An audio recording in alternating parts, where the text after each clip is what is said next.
This is Andrew Pidor and welcome to my channel.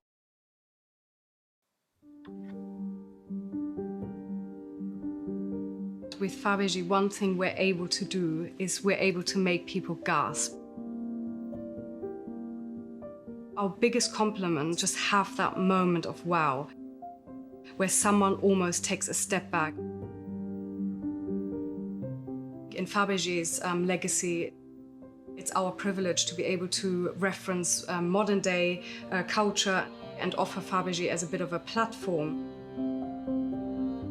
The Game of Thrones partnership started a few years ago. It was such an exciting challenge to imbue the story of Game of Thrones and maybe even the continuation of what could have been.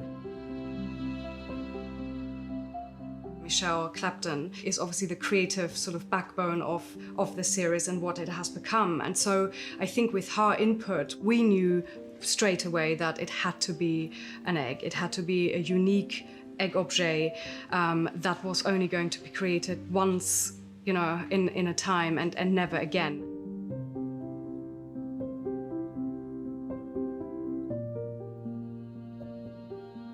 I think great design is all about detail.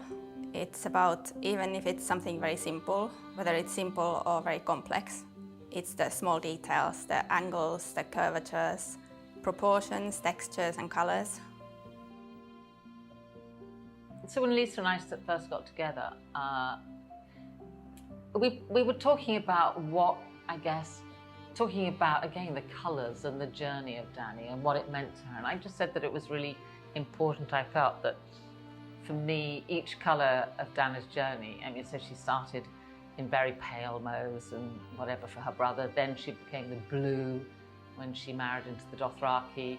And that was a really strong time for her. And then eventually we see that seep into the red. And then to the black, which was the sort of darkness of her journey. Fabergé back in the day also was back then a storyteller already. We wanted to explore that further and sort of let our imagination run wild and also not be too restricted, not be too enslaved by our own history and things that maybe people would expect from us.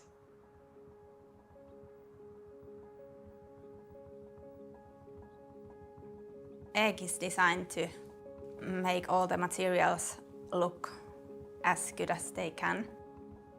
I thought because we'd worked so hard on her costumes with embroidery and texture, and we tried to reflect again what was going around about her, so the embroidery and the smocking reflected her dragon skin. And so again, I thought it was really important to bring those textures into the egg. The drawings were featuring some incredible shading of color from darker red all the way to brightest red.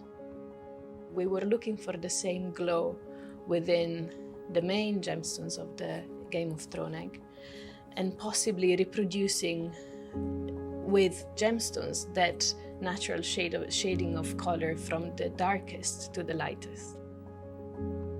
The whole life of these gemstones can be accurately traced back to the origin. It has been an incredible journey. This Game of Thrones egg opens in two parts. It has outer shell that opens to reveal another egg that is cut in the shape of dragons, and then that opens to reveal a crown. I think the day they asked me to do it, within a couple of days, I was thinking, what could it be? And I just suddenly thought, of course, the crown, because it's the one thing that the whole story is about, and it's the thing she never had.